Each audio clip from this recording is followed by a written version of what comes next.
What's up mga boss? Ito mga project natin ngayon dito sa shop NB350.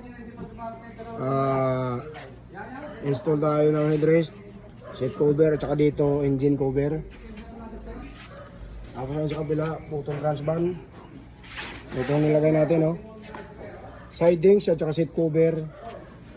At ginawa natin ng sidings yan at saka itong seat cover. Tapos meron tayo dito sa kabila isang unit BIOS.